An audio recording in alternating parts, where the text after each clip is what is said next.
আর এর সব থেকে গুরুত্বপূর্ণ তত্ত্ব কোনটা? প্রথম হলো সময়। জন্ম থেকে মৃত্যু পর্যন্ত এই যে সময়, এটাই তো হলো জীবন। দ্বিতীয় হলো জীবন, যাতে আমরা সময়ের সদ্ব্যবহার করি, শ্রেষ্ঠ থেকে শ্রেষ্ঠতর কাজ করার চেষ্টা করি। বহু বছরের এই পরম্পরা, এই সংস্কৃতিকে এগিয়ে নিয়ে যাওয়ার চেষ্টা করি। এই সংসারে আমরা অংশগ্রহণ করতে চেষ্টা করি। তৃতীয় হলো ধন, সেই ধন যা প্রত্যেক ব্যক্তি অর্জন করতে চেষ্টা করেন। এবার এই তিনটি তত্ত্বের মধ্যে একটা সামঞ্জস্য আছে, সমান ব্যাপার আছে। সে ধনই হোক বা সময় হোক বা হোক জীবন। আর সেই সমান ব্যাপার হলো যে যদি আপনি এটা গণনা করতে থাকেন তাহলে তা কমতে থাকে, যদি আপনি এটা ব্যবহার করেন তাহলে তা বাড়তে থাকে। একে সংগঠিত করে রাখতে চেষ্টা করলে এ হাত থেকে ফসকে যায়, কিন্তু যদি আপনি একে সামলে রাখতে শিখে যান তাহলে এমন কাজ করবেন যাতে সংসারের সাথে সাথে পরবর্তী প্রজন্ম লাভবান হবে। যদি কিছু শিখতে চান তাহলে সামলাতে শিখুন, গণনা করা বা সংগঠিত করা নয়। আসুন আর আমার সাথে ভালোবেসে বলুন, রাধা রাধা। এই জীবনে আমাদের দুজন সঙ্গী, এক হলো অন্ধকার আর এক হলো প্রকাশ। এবার যখন এই অন্ধকারে আমরা প্রদীপ জ্বালাই, সেই প্রকাশের জন্য অন্ধকার আমাদের উপর রুষ্ট হয়ে চলে যায়। এবার যদি অন্ধকারকে খুশি করতে যাও তাহলে প্রকাশ আমাদের উপর রুষ্ট হয়ে চলে যায়। এ হলো ঠিক সেই পরিস্থিতি যে আমাদের দুই বন্ধু, তাদের মধ্যে সদ্ভাব নেই। যদি কোনো একজনের মান ভাঙাতে বা খুশি করতে যাও তাহলে দ্বিতীয়জন অবশ্যই রুষ্ট হয়। সেই অবস্থায় আপনাকে বোঝদারের মতো কাজ করতে হবে যে কখন কাকে সমর্থন করতে হবে, কখন কার সাথে চলতে হবে। যদি পারেন তাহলে সকলকে একসাথে নিয়ে চলবেন। যদি কোনো মানুষের মধ্যে বনিবনা না হয় তাহলে তাদের মধ্যে সামঞ্জস্য বজায় রেখে সংসারের রীতিনীতির চক্র চালিত করা, এটাই তো হলো মনুষ্য জীবন। এবার এটা কিভাবে করা সম্ভব? শুধুমাত্র প্রেমের দ্বারা। তাহলে এইভাবেই সবাইকে প্রেমের দ্বারা বেঁধে রাখুন আর আমার সাথে ভালোবেসে বলুন, রাধা রাধা। কিছু মানুষ বড়ই বিচিত্র হন, এমন ভাবে জীবনযাপন করেন যেন তাদের কোনোদিন মৃত্যুই হবে না। নিজেদের অহংকারের বশে একটা কথা ভুলে যান যে যতই তারা নিঃশ্বাস নিচ্ছেন, যতই তারা জীবনযাপন করছেন, ততই তারা মৃত্যুর দিকে এগিয়ে চলেছেন। কারণ আমাদের এই জীবন তার নিঃশ্বাসের উপর নির্ভরশীল। নিঃশ্বাস চলছে মানে জীবন চলছে। নিঃশ্বাস যদি থেমে যায় তাহলে জীবনও থেমে যাবে। আমাদের জীবনের প্রদীপ যে কোনো মুহূর্তে নিভে যেতে পারে, আর কত সময় বাকি রয়েছে সেই বিষয়ে আমাদের কোনো ধারণাই নেই।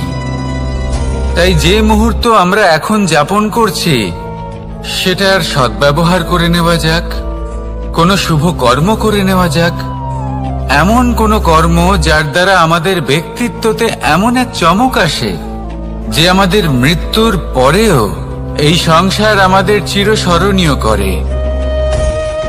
কারণ একটা কথা ঠিক, মৃত্যু হলো একটা অটল সত্য, তাকে মেনে নিতেই হবে, স্মরণীয় করে রাখতেই হবে। যে সময় আছে তার সদ্ব্যবহার করুন আর আমার সাথে ভালোবেসে বলুন, রাধা রাধা। এই সংসারের সব থেকে বড় সুখ কি? কেউ বলবেন নিজের লক্ষ্য প্রাপ্ত করা, কেউ বলবেন ধন উপার্জন করা, কেউ বলবেন নিদ্রাই সব থেকে বড় সুখ, কেউ বলবেন রাজ্য লাভ করা, আবার কেউ বলবেন মাতার হাত থেকে খাবার খাওয়া,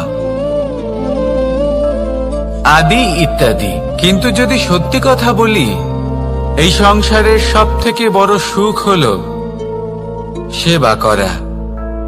কখনো কাউকে সেবা করে দেখুন। এই সেবা দ্বারা অন্য কোনো মানুষের আশীর্বাদ লাভ করাতেই সুখ রয়েছে।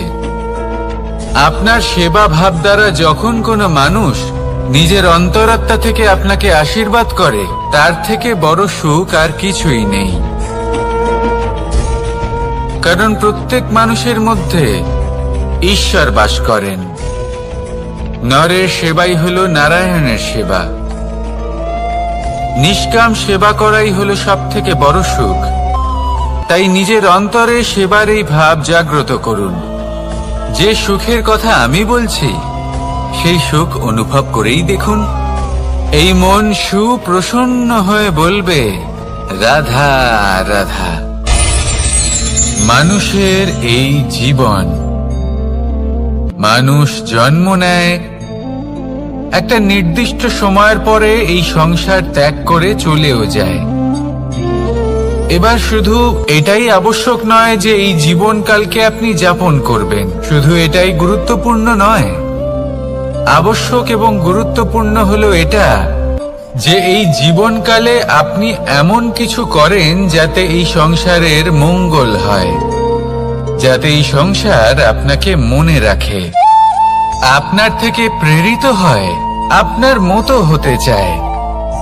প্রত্যেক বছর আপনার জন্মতিথির অপেক্ষা করে, এমন ভাবে আপনার জন্মদিন পালন করে যাতে সেটা মহোৎসবের আকার ধারণ করে। এবার এই জন্মদিন এমনি এমনি মহোৎসবে পরিণত হয় না। তখন হয় না যখন কোনো ব্যক্তি রাজার রূপে বা কোনো গোয়ালার রূপে জন্মগ্রহণ করে। তখন পরিণত হয় যখন একজন মানুষ জন্মগ্রহণের পরে এই সংসারকে কোনো শিক্ষা দিয়ে যান। কিভাবে একজন মানুষ গোয়ালা থেকে রাজা হতে পারে, কিভাবে একজন মানুষ অসত্য থেকে সত্যের পথে চলতে শুরু করেন, অধর্ম থেকে ধর্মের পথে চালিত হতে পারেন, কিভাবে অন্ধকার থেকে প্রকাশের দিকে যেতে পারেন, কিভাবে নিজের আত্মাকে পরমাত্মার সাথে মিলিত করতে পারেন। তা সে রামনবমী হোক বা জন্মাষ্টমী হোক, তাদের জীবনের সাথে জড়িত প্রত্যেক মুহূর্ত একটা পরবের আকার ধারণ করে। তাহলে আপনিও এইভাবে নিজের জীবন যাপন করতে থাকুন। এই সংসারে শুধু ভালোবাসা বিতরণ করুন, কিছুটা এমন ভাবে বিতরণ করুন যাতে আপনি এই সংসার থেকে চলে যাওয়ার পরেও এই সংসারে আপনি শুধুই ভালোবাসা বিতরণ করতে পারেন। যদি আপনি এরকম করেন, সংসারকে প্রেরণা দেন, তাহলে আপনার জীবনও রাধা কৃষ্ণের প্রেমের মতোই অলৌকিক এবং দৈব হয়ে উঠবে। আসুন আর আমার সাথে ভালোবেসে বলুন, রাধা রাধা। আপনি এটা শুনে থাকবেন যে ছোট্ট একটা বালক, সে ঈশ্বরের প্রতিরূপ হয়। কিন্তু এমন কেন বলা হয় তা কি আপনি কখনো ভেবে দেখেছেন? আমি আপনাকে বলছি। কোন একটা ছোট্ট বালককে দেখুন, সে কি করে? সকলকে সমান চোখে দেখে।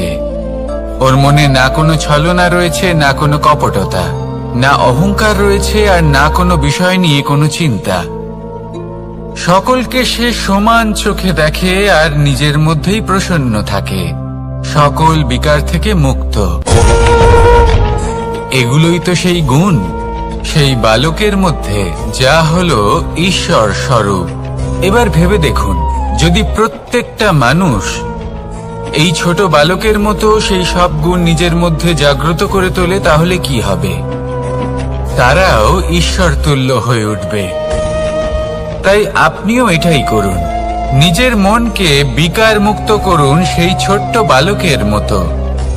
মনের মধ্যে না কোনো চিন্তা রাখবেন, না মোহ, না ক্রোধ, না কোনো রকমের ছলনা বা কপটতা। সবাইকে সমান চোখে দেখুন আর নিজের মনেই প্রসন্ন থাকতে শিখুন। এই মন প্রেমময় হয়ে বলবে, রাধা রাধা। মানুষের জীবন বড়ই বিচিত্র হয়। যেই মুহূর্তে জন্ম নেয় একটা প্রতিস্পর্ধায় প্রবেশ করতে থাকে। মানুষ জন্ম নেয় আর প্রতিস্পর্ধা শুরু হয়ে যায় ভাই এবং বোনের মধ্যে সর্বশ্রেষ্ঠ হবার, সবার থেকে এগিয়ে থাকার। তারপরে সে যায় গুরুকুলে। নিজের বন্ধুদের মধ্যে সর্বশ্রেষ্ঠ হওয়ার প্রতিস্পর্ধা শুরু হয়। এবার সেখান থেকে বাইরে বেরিয়ে সংসার জীবনে প্রবেশ করে ধন উপার্জনের প্রতিস্পর্ধা শুরু হয়। তা সে যুদ্ধই হোক বা কলা হোক, এই প্রতিস্পর্ধা কখনোই আমাদের পিছু ছাড়ে না। তাই যদি প্রতিস্পর্ধা করতেই হয়, তাহলে আমরা মানুষকে সাহায্য করার প্রতিস্পর্ধা কেন করব না? এমন এক প্রতিস্পর্ধা যাতে যে কেউ জিতুক বা যে কেউ হারুক না কেন, লাভ সকলের হবে। সকলের মধ্যে প্রেম বিতরণ করতে থাকুন, এইভাবেই আনন্দ বিতরণ করতে থাকুন, আর আমার সাথে ভালোবেসে বলুন, রাধা রাধা। দু রকমের প্রাকৃতিক বেগ থাকে। প্রথম হলো বর্ষা। যখন এর বর্ষণ হয় তখন মাটিকে শীতল করে নতুন ফসল ফলায়। আর দ্বিতীয় হয় পবন, যা আমাদের সর্বদা শ্বাসবায়ু প্রদান করে। অশান্ত এই মনকে শান্তি প্রদান করে, এই ক্লান্ত শরীরে স্ফূর্তি প্রদান করে। আমাদের জীবনে যত আবেগ আছে তা হয় বর্ষার মতো হওয়া উচিত, নয় হওয়া উচিত পবনের মতো। ক্রোধ, মতভেদ, বিবাদ, এগুলো হওয়া উচিত বর্ষার মতো। অর্থাৎ কিছু সময় পরে যেন এরা নিজে থেকেই ছিন্ন ভিন্ন হয়ে চলে যায়। আর যদি পবনের মতো কোনো আবেগ থাকা উচিত, তা হলো প্রেম, যা সর্বদা শ্বাসবায়ু প্রদান করে, সবসময় সাথে থাকে। একে আমরা অনুভব করতে পারি না, কিন্তু এ আমাদের অনুভব করার জন্য প্রাণবায়ু প্রদান করে। আর যখন চক্রবাতের মতো সে ভয়ঙ্কর হয়ে ওঠে, তখন সমগ্র সংসার বদলে দেয়। এর সারমর্ম একটাই, শক্তি। মতভেদ, ক্রোধ, বিবাদের মধ্যে নেই। শক্তি যদি থাকে, তা আছে প্রেমের মধ্যে। তাই এই প্রেমকে মনের মধ্যে রাখুন আর আমার সাথে বলুন, রাধা রাধা। প্রত্যেকটা মানুষ আলাদা হয় আর অত্যন্ত বিশেষও হয়। প্রত্যেক মানুষ ভিন্ন ভিন্ন পরিবেশে পালিত হয়, বড় হয়। প্রত্যেকের নিজস্ব চিন্তা ভাবনা থাকে, নিজস্ব বিচারধারা থাকে। যখন অনেক ভিন্ন বিচারধারা একত্রিত হয়ে যায়, তখন শুরু হয় বিবাদ। এবার এই বিবাদের সময় আপনি দেখবেন, দুই ব্যক্তি যাদের মধ্যে এই বিবাদ হচ্ছে, সবসময় এটা প্রমাণ করতে চান যে তার সামনের ব্যক্তি এবং তার ভাবনা, তার বিচারধারা বা তার বক্তব্য হলো অনুচিত। এবার এটাই যদি প্রেমপূর্বক রূপে আপনি ভেবে দেখতে চেষ্টা করেন যে সামনের ব্যক্তিটির বক্তব্য, তার মানসিকতা আসলে কি, তাতে উচিত ঠিক কি, সেটা আমরা বুঝতে পারি। একদিকে হলো এই বিবাদ, যা আপনাকে সামনের ব্যক্তিটিকে অনুচিত প্রমাণ করতে বাধ্য করে। আর অন্যদিকে হলো প্রেম, যা সামনের ব্যক্তিটির যুক্তি বুঝতে সাহায্য করে, তাতে উচিত কি রয়েছে সেটা বুঝতে বাধ্য করে, তাকে মহান হয়ে ওঠার পথে অগ্রসর হতে বাধ্য করে। তাই এই বিবাদকে ত্যাগ করুন আর প্রেমকে আপন করে নিন, আর এই প্রেম ভাব নিয়ে বলুন, রাধা রাধা। এই সংসারে বড়ই বিচিত্র এক শব্দ আছে, মূল্য। এর প্রয়োগ আমরা জীবনেও করে থাকি, আবার ব্যবসাতেও করে থাকি। একজন উদ্যোগপতি সবসময় বলেন, ব্যবসার মূল্য সবসময় উচ্চমান হওয়া উচিত, তাতে লাভ বেশি। অন্যদিকে আরেকজন ব্যক্তি যিনি পরোপকারী, যিনি ঈশ্বরের দর্শনের অভিলাষী, তিনি বলেন জীবনের মূল্য সব থেকে উচ্চমান হওয়া উচিত। অনেক সময় মানুষ কি করে থাকেন, ব্যবসার এই মূল্য তা উচ্চতার শিখরে পৌঁছানোর লোভে জীবনের মূল্য নামিয়ে ফেলেন, যেখানে এই সমগ্র সংসার প্রেমের দ্বারা চালিত হয়। প্রেমই হলো এই সংসারের আধার। এবার যদি আপনি প্রেম করতে শিখে যান, তাহলে ব্যবসাতে নিশ্চিত রূপে লাভের সাথে সাথে কীর্তি এবং যশ লাভও করতে পারবেন। তা আমি নিশ্চিত রূপে বলতে পারি, কারণ ব্যবসাতে ওঠা নামা এসব চলতেই থাকে। জীবনকে আপনি যদি একবার উচ্চতায় নিয়ে যেতে পারেন, তাহলে তা কখনোই নামবে না। আসুন আর আমার সাথে ভালোবেসে বলুন, রাধা রাধা। যা বাধা দেয় তা হলো অবরোধ, যা এগিয়ে নিয়ে যায় তা হলো বিকাশ, আর যা ভাগ করে দেয় তা হলো গুণ। আপনি সবাইকে আনন্দ দিন, তার বদলে আপনিও আনন্দ পাবেন। আপনি সবার মধ্যে প্রেম ছড়ান, আপনিও তার বদলে প্রেমই পাবেন। এই দেখুন না, মেঘেদের দেখুন। এই যে মেঘ, এই মেঘের গুণ এইটা নয় যে এরা জল সংগ্রহ করে রাখে। এদের গুণ হলো এটাই যে এই মেঘ সকলের মধ্যে জল ভাগ করে দেয়। ধরিত্রীর এবং জগতের তৃষ্ণা নিবারণ হয়। সূর্য, সূর্যের গুণ এইটা নয় যে সে সব থেকে বেশি তেজস্বী। তার গুণ হলো এটাই যে সে নিজের তেজ সবার মধ্যে ভাগ করে দিতে পারে। ঠিক সেইভাবেই জীবনে আনন্দ, উল্লাস, প্রেম এই সব কিছুই ভাগ করে নিতে শিখুন। এটাই হলো একটা গুণ, আর তার বদলে আপনি দ্বিগুণ আনন্দ, দ্বিগুণ উল্লাস, দ্বিগুণ প্রেম অবশ্যই পাবেন। যদি আপনি এই সবকিছু নিজের কাছেই জমিয়ে রাখেন, তাহলে আপনি নিজের বিকাশে নিজেই বাধা দেবেন। আসুন আর আমার সাথে ভালোবেসে বলুন, রাধা রাধা। আপনি কখনো মাখনের হাঁড়ি ভেঙেছেন? কত আনন্দ পাওয়া যায়। এই মাখনের হাঁড়ি ভাঙলে পুরো মাখন আমাদের গায়ে এসে পড়ে আর মন উচ্ছ্বসিত হয়ে ওঠে। কিন্তু তার জন্য বালগোপালদের কত চেষ্টা করতে হয় সেটা কখনো ভেবে দেখেছেন? প্রথমে বড়ই পরিশ্রম করে একের ওপর এক সাবধানে ওপরে চড়তে হয়, তারপরে ভারসাম্য বজায় রাখতে হয়, পড়ে গেলে হবে না।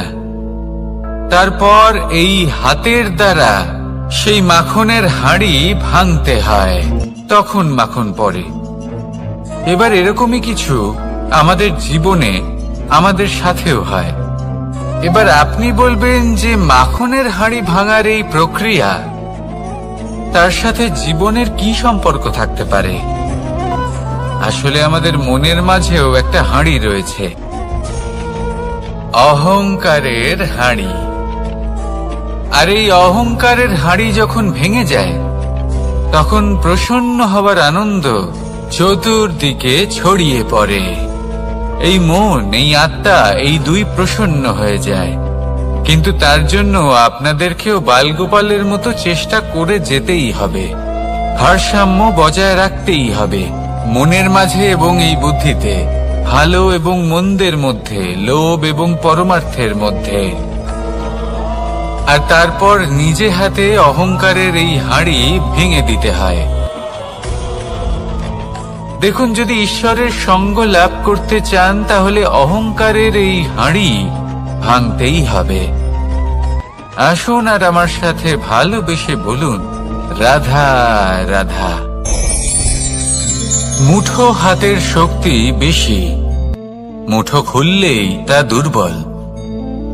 তা এমন কি থাকা উচিত এই বন্ধ মুঠোয় যা লাখের সমান? মানসিকতা এবং স্বপ্ন।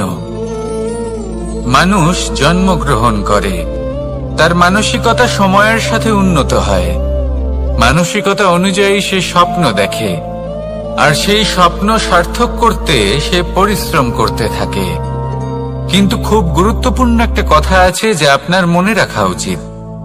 আপনার এই মানসিকতা, আপনার এই স্বপ্ন, তা যেন আপনার নিয়ন্ত্রণে থাকে। আপনার বন্ধ মুঠোয় যেন এর লাগাম থাকে, আপনি যেন এর প্রভু হন। যদি তা হয় তবেই আপনি লাভবান হবেন। যদি এরা আপনাকে নিয়ন্ত্রণ করতে থাকে, যদি আপনার মুঠো খুলে যায়, না পথ আপনার নিয়ন্ত্রণে থাকবে, না মানসিকতা থাকবে, না স্বপ্ন নিয়ন্ত্রণে থাকবে। আর যদি তাই হয় তাহলে আপনি আপনার ভবিষ্যৎ নষ্ট করে ফেলবেন। তাই নিয়ন্ত্রণ করতে শিখুন নিজের বিচার বুদ্ধি, নিজের মানসিকতা, নিজের স্বপ্নকে।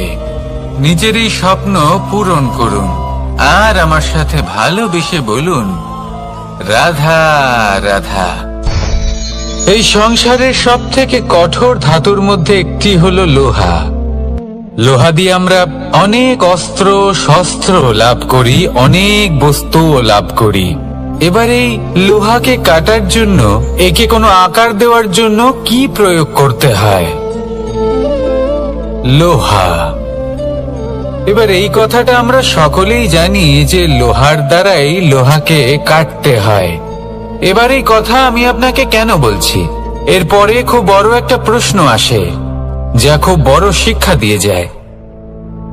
এটা কেন হয় যে আমরা একটা লোহা দিয়ে একটা লোহাতে আঘাত করছি, কিন্তু যে লোহা দ্বারা আঘাত করছি তার আকার বদলাচ্ছে না, যার উপর প্রহার করছি তার আকার বদলাচ্ছে? এতে পার্থক্যটা কোথায়? পার্থক্য হলো তাপমাত্রার। দেখুন, যে লোহাকে আমরা কাটতে চাই তার তাপমাত্রা বাড়াতে হয়, তাকে গরম করতে হয়। আর যে লোহা দ্বারা আমরা আঘাত করতে চলেছি সেই লোহা আমাদের ঠান্ডা রাখতে হয়। অর্থাৎ ঠান্ডা লোহা গরম লোহাকে কেটে দেয়। এবার এই শিক্ষা কি আমাদের জীবনে যথেষ্ট নয়? আমাদের জীবনে অনেক সমস্যা আসতে পারে, কিন্তু আমাদের এই বিষয়ে বিশেষ খেয়াল রাখতে হবে যে আমাদের মনকে আমরা যেন ঠান্ডা রাখি, এই মস্তিষ্ককে শান্ত রাখতে হবে। যদি আমরা ক্রোধ বা ঈর্ষার আগুনে জ্বলতে থাকি, বিদ্বেষের আগুনে জ্বলতে থাকি, তাহলে আমরাও সেই লোহার মতোই হয়ে যাব যার তাপমাত্রা অত্যন্ত বেশি। তখন যে কেউ এসে আমাদের বিচ্ছিন্ন করে চলে যাবে। মনে রাখবেন, যিনি যত বেশি স্থির বুদ্ধির অধিকারী, যিনি হলেন সব থেকে বেশি শান্ত, তিনি হলেন সব থেকে বেশি বলশালী। তাহলে শান্ত থাকুন আর আমার সাথে ভালোবেসে বলুন, রাধা রাধা। এই সমগ্র সংসারের সব থেকে গুরুত্বপূর্ণ ব্যক্তি কে? স্বয়ং আপনি। নিজের জন্য তো বটেই, তাই না? কারণ যখন আপনি জন্মগ্রহণ করেন, নিজের চোখ খোলেন, এই সংসারে আসেন, তখনই তো এই সংসারকে আপনি দেখতে পান, অনুভব করতে পারেন। এখানকার আবেগ, এখানকার মানুষজন তখন থেকেই অনুভব করেন। যদি আপনি না থাকেন তাহলে এই সংসারের অস্তিত্ব আপনার কাছে শূন্যের সমান, তাই না? আপনি না থাকলে এই সংসারও আপনার কাছে নেই। এবার সবাই বলবেন যে এ তো সত্যি কথা, সেই অনুযায়ী তো আমার স্বার্থপর হওয়া উচিত, অহংকারী হওয়া উচিত, কারণ আমার কাছে আমি তো সবকিছু। দৃষ্টিভঙ্গি পাল্টে দেখুন, আপনার কাছে সব থেকে বেশি গুরুত্বপূর্ণ ব্যক্তি কে? আপনি নিজেই।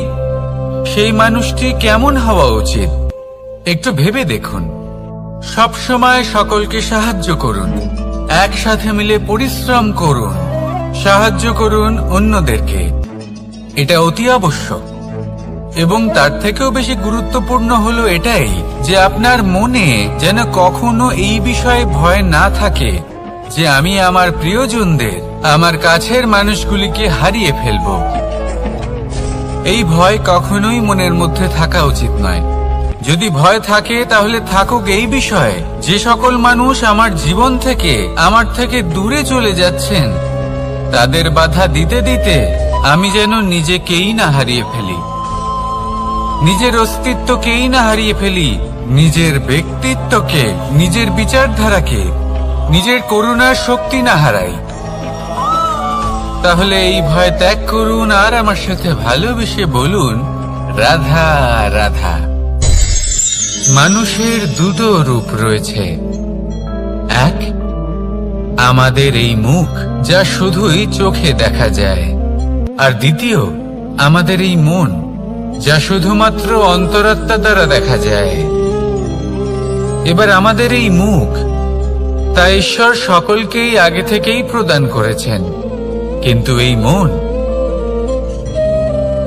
মন কেমন হবে তা আমাদের জীবনের অনুভূতি এবং আমাদের জীবনের লক্ষ্য এগুলি সুনিশ্চিত করে।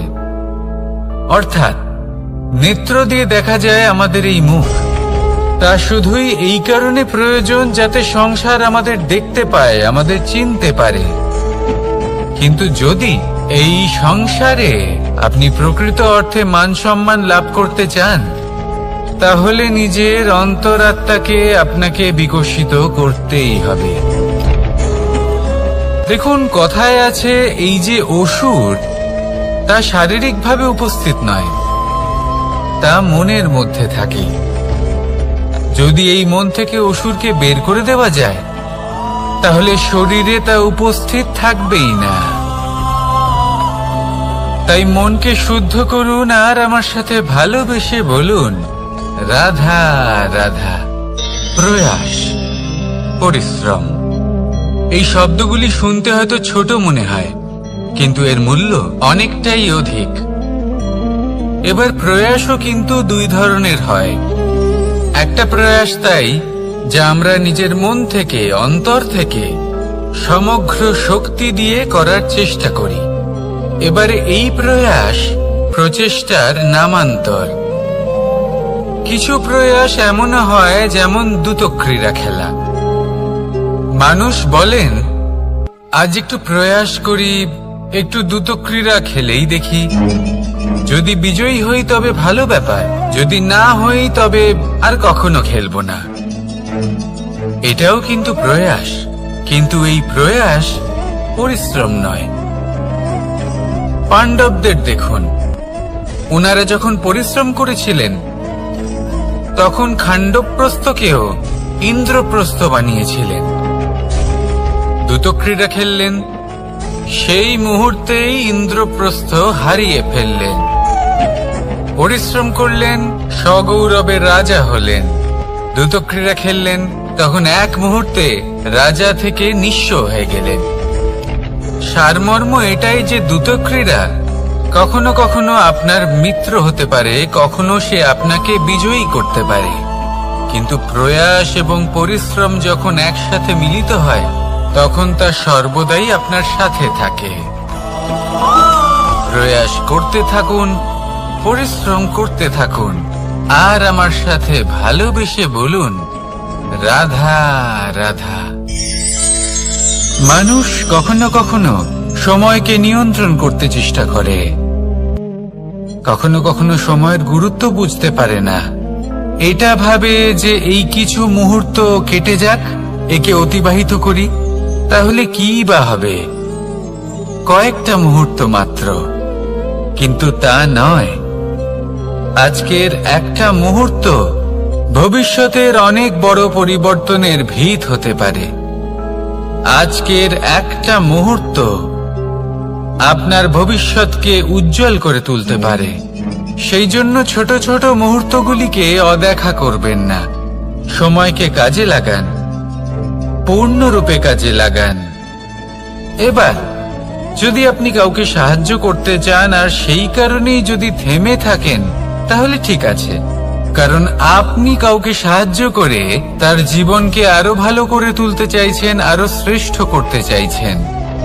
এই পুণ্য, এই কর্ম ফিরে আপনার কাছেই আসবে আর আপনার জীবনকে শুভ করে তুলবে।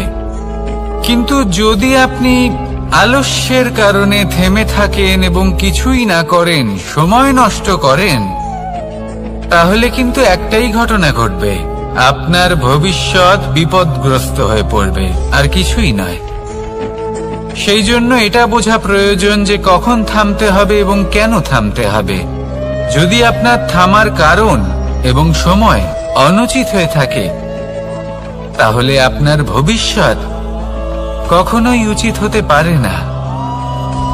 সেই জন্য সময়কে সম্মান করুন আর পূর্ণ ব্যবহার করতে শিখুন। আর আমার সাথে ভালোবেসে বলুন, রাধা রাধা। জীবনে সবসময় সেটা হয় না যা আমরা চাই, তেমন ভাবে হয় না যেমন ভাবে আমরা চাই।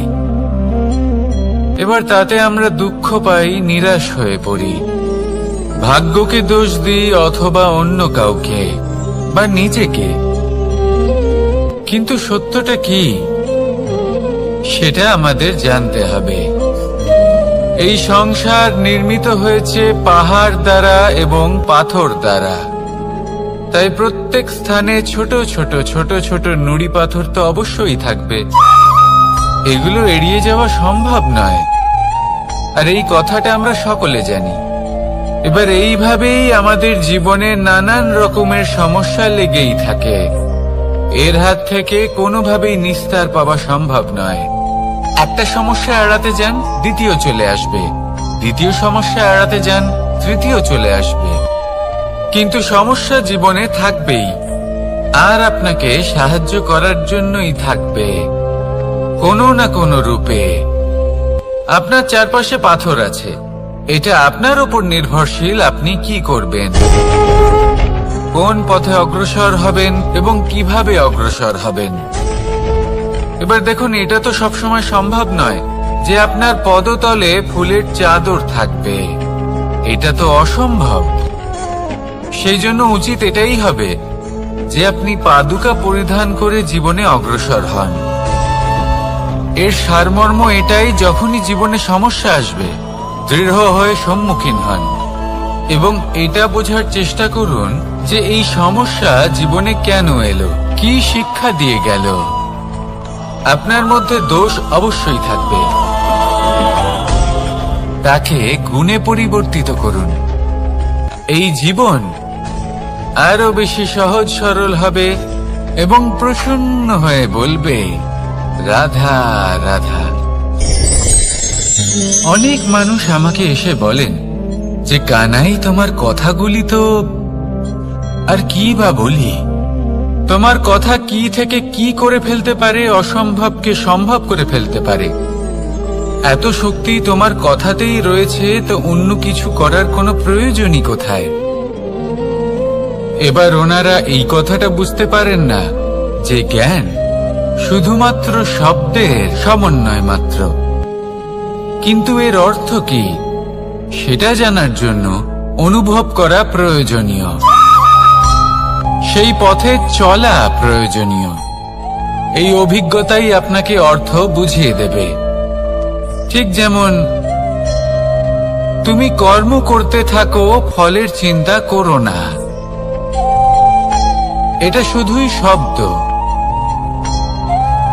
এর সারমর্মটা কি, এর অর্থ কি সেটা বোঝার জন্য সেই পথে আপনাকে অগ্রসর হতেই হবে, সেটা যাপন করতে হবে, কর্ম করতে হবে নিরন্তর। এটা ভাবলে হবে না যে আমি কি আমার কর্মের ফল আদৌ পাবো কিনা,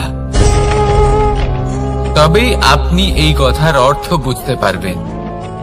কখনো ভেবে দেখবেন, আমাদের বাড়িতে যারা জ্যেষ্ঠ আছেন, বড় আছেন, আমরা তাদের পুজো করি, তাদের সেবা করি, আমরা তাদের চরণ স্পর্শ করি। কেন? কারণ ওনাদের কাছে আমাদের থেকে অনেক বেশি জীবনের অভিজ্ঞতা থাকে। জীবনে শুধুমাত্র জ্ঞান শোনাটা প্রয়োজনীয় নয়, তা বুঝতে পারা প্রয়োজনীয়। তা যদি যাপন করেন তবেই অভিজ্ঞতা হবে, তবেই প্রকৃত অর্থ বুঝতে পারবেন। তাহলে জ্ঞান শুধু শুনবেন না, বুঝুন, তাকে আচরণে আনুন এবং আমার সাথে ভালোবেসে বলুন, রাধা রাধা। এই সংসারের সবথেকে গুরুত্বপূর্ণ তত্ত্ব কোনটা? প্রথম হলো সময়। জন্ম থেকে মৃত্যু পর্যন্ত এই যে সময়, এটাই তো হলো জীবন। দ্বিতীয় হলো জীবন, যাতে আমরা সময়ের সদ্ব্যবহার করি, শ্রেষ্ঠ থেকে শ্রেষ্ঠতর কাজ করার চেষ্টা করি। বহু বছরের এই পরম্পরা, এই সংস্কৃতিকে এগিয়ে নিয়ে যাওয়ার চেষ্টা করি। এই সংসারে আমরা অংশগ্রহণ করতে চেষ্টা করি। তৃতীয় হলো ধন, সেই ধন যা প্রত্যেক ব্যক্তি অর্জন করতে চেষ্টা করেন। এবার এই তিনটি তত্ত্বের মধ্যে একটা সামঞ্জস্য আছে, সমান ব্যাপার আছে। সে ধনই হোক বা সময় হোক বা হোক জীবন। আর সেই সমান ব্যাপার হলো যে যদি আপনি এটা গণনা করতে থাকেন তাহলে তা কমতে থাকে, যদি আপনি এটা ব্যবহার করেন তাহলে তা বাড়তে থাকে। একে সংগঠিত করে রাখতে চেষ্টা করলে এ হাত থেকে ফসকে যায়, কিন্তু যদি আপনি একে সামলে রাখতে শিখে যান তাহলে এমন কাজ করবেন যাতে সংসারের সাথে সাথে পরবর্তী প্রজন্ম লাভবান হবে। যদি কিছু শিখতে চান তাহলে সামলাতে শিখুন, গণনা করা বা সংগঠিত করা নয়। আসুন আর আমার সাথে ভালোবেসে বলুন, রাধা রাধা। এই জীবনে আমাদের দুজন সঙ্গী, এক হলো অন্ধকার আর এক হলো প্রকাশ। এবার যখন এই অন্ধকারে আমরা প্রদীপ জ্বালাই, সেই প্রকাশের জন্য অন্ধকার আমাদের উপর রুষ্ট হয়ে চলে যায়। এবার যদি অন্ধকারকে খুশি করতে যাও তাহলে প্রকাশ আমাদের উপর রুষ্ট হয়ে চলে যায়। এ হলো ঠিক সেই পরিস্থিতি যে আমাদের দুই বন্ধু, তাদের মধ্যে সদ্ভাব নেই। যদি কোনো একজনের মান ভাঙাতে বা খুশি করতে যাও তাহলে দ্বিতীয়জন অবশ্যই রুষ্ট হয়। সেই অবস্থায় আপনাকে বোঝদারের মতো কাজ করতে হবে যে কখন কাকে সমর্থন করতে হবে, কখন কার সাথে চলতে হবে। যদি পারেন তাহলে সকলকে একসাথে নিয়ে চলবেন। যদি কোনো মানুষের মধ্যে বনিবনা না হয় তাহলে তাদের মধ্যে সামঞ্জস্য বজায় রেখে সংসারের রীতিনীতির চক্র চালিত করা, এটাই তো হলো মনুষ্য জীবন। এবার এটা কিভাবে করা সম্ভব? শুধুমাত্র প্রেমের দ্বারা। তাহলে এইভাবেই সবাইকে প্রেমের দ্বারা বেঁধে রাখুন আর আমার সাথে ভালোবেসে বলুন, রাধা রাধা। কিছু মানুষ বড়ই বিচিত্র হন, এমন ভাবে জীবনযাপন করেন যেন তাদের কোনোদিন মৃত্যুই হবে না। নিজেদের অহংকারের বশে একটা কথা ভুলে যান যে যতই তারা নিঃশ্বাস নিচ্ছেন, যতই তারা জীবনযাপন করছেন, ততই তারা মৃত্যুর দিকে এগিয়ে চলেছেন। কারণ আমাদের এই জীবন তার নিঃশ্বাসের ওপর নির্ভরশীল। নিঃশ্বাস চলছে মানে জীবন চলছে। নিঃশ্বাস যদি থেমে যায় তাহলে জীবনও থেমে যাবে। আমাদের জীবনের প্রদীপ যে কোনো মুহূর্তে নিভে যেতে পারে, আর কত সময় বাকি রয়েছে সেই বিষয়ে আমাদের কোনো ধারণাই নেই। তাই যে মুহূর্ত আমরা এখন যাপন করছি সেটার সদ্ব্যবহার করে নেওয়া যাক, কোনো শুভ কর্ম করে নেওয়া যাক, এমন কোনো কর্ম যার দ্বারা আমাদের ব্যক্তিত্বতে এমন এক চমক আসে যে আমাদের মৃত্যুর পরেও এই সংসার আমাদের চিরস্মরণীয় করে। কারণ একটা কথা ঠিক, মৃত্যু হলো একটা অটল সত্য, তাকে মেনে নিতেই হবে, স্মরণীয় করে রাখতেই হবে। যে সময় আছে তার সদ্ব্যবহার করুন আর আমার সাথে ভালোবেসে বলুন, রাধা রাধা। এই সংসারের সব থেকে বড় সুখ কি? কেউ বলবেন নিজের লক্ষ্য প্রাপ্ত করা, কেউ বলবেন ধন উপার্জন করা, কেউ বলবেন নিদ্রাই সব থেকে বড় সুখ, কেউ বলবেন রাজ্য লাভ করা, আবার কেউ বলবেন মাতার হাত থেকে খাবার খাওয়া, আদি ইত্যাদি। কিন্তু যদি সত্যি কথা বলি, এই সংসারের সব থেকে বড় সুখ হলো সেবা করা। কখনো কাউকে সেবা করে দেখুন, এই সেবা দ্বারা অন্য কোনো মানুষের আশীর্বাদ লাভ করাতেই সুখ রয়েছে। আপনার সেবা ভাব দ্বারা যখন কোনো মানুষ নিজের অন্তরাত্মা থেকে আপনাকে আশীর্বাদ করে, তার থেকে বড় সুখ আর কিছুই নেই। কারণ প্রত্যেক মানুষের মধ্যে ঈশ্বর বাস করেন। নরের সেবাই হলো নারায়ণের সেবা। নিষ্কাম সেবা করাই হলো সব থেকে বড় সুখ। তাই নিজের অন্তরে সেবার এই ভাব জাগ্রত করুন। যে সুখের কথা আমি বলছি, সেই সুখ অনুভব করেই দেখুন। এই মন সুপ্রসন্ন হয়ে বলবে, রাধা রাধা। মানুষ অসুস্থ কেন হন? শারীরিক দুর্বলতার কারণে? না, মানুষ অসুস্থ হন তার মানসিকতার কারণে, তার বিবেকের কারণে, তার কর্মের কারণে, তার ক্রোধের কারণে।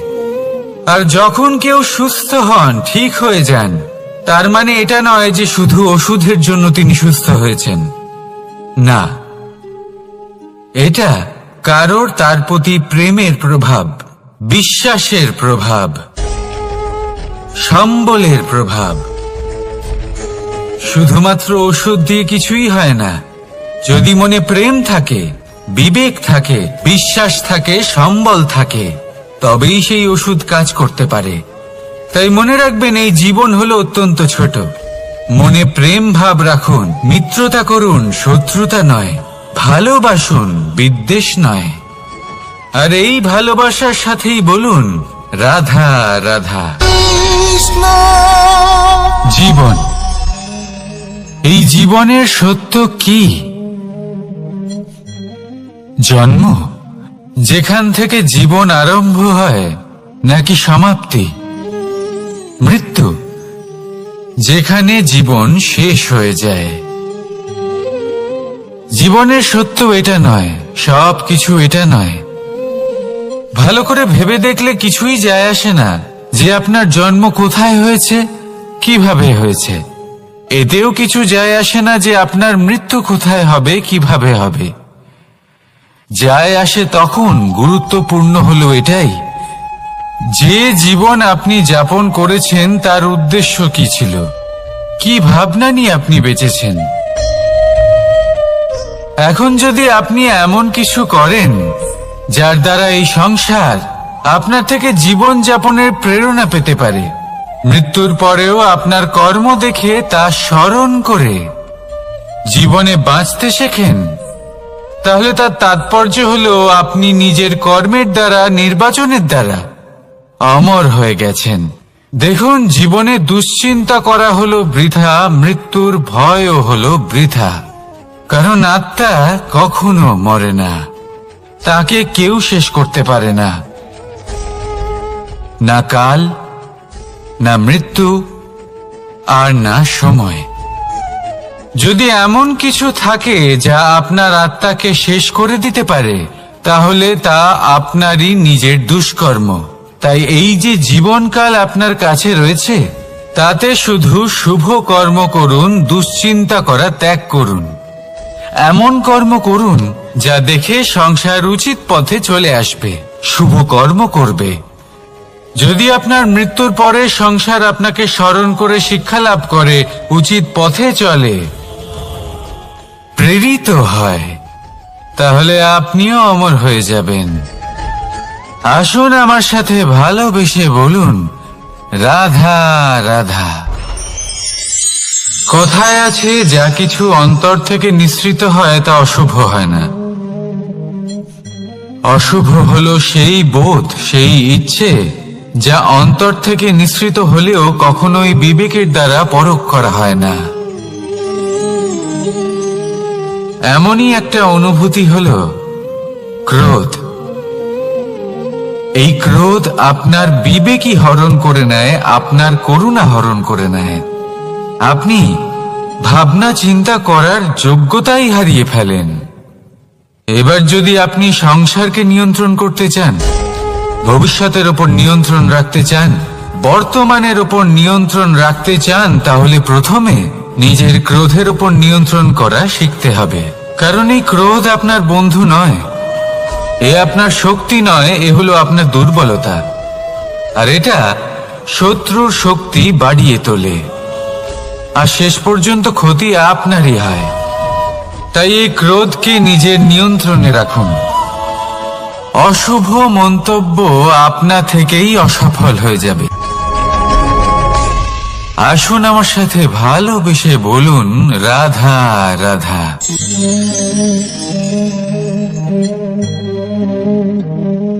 প্রশান্তি জড়িত নিদ্রা মানুষের জীবনের একটা অত্যন্ত গুরুত্বপূর্ণ সুখ এবং প্রয়োজনীয়তাও। দেখতে গেলে এই সংসারের প্রত্যেক পশু পাখি, প্রত্যেক জীব অবশ্যই নিদ্রা প্রাপ্ত করেন, কিন্তু মানুষ, যার মধ্যে বিচার বিবেচনা করার শক্তি অন্যদের থেকে অনেক বেশি, তার কিন্তু ঘুমের কিছু সমস্যা অবশ্যই হয়। কি বলেন? তাই তো। এবার এর কারণ কি? চিন্তা। এবার চিন্তা আমাদের সবার জীবনে আছে। আমরা সকলে জানি যে চিন্তা কখনো আমাদের সাহায্য করে না, তাও আমাদের জীবনে আছে। কেন? চিন্তার মাধ্যমে কি কখনো কোনো সমস্যার সমাধান হয়েছে?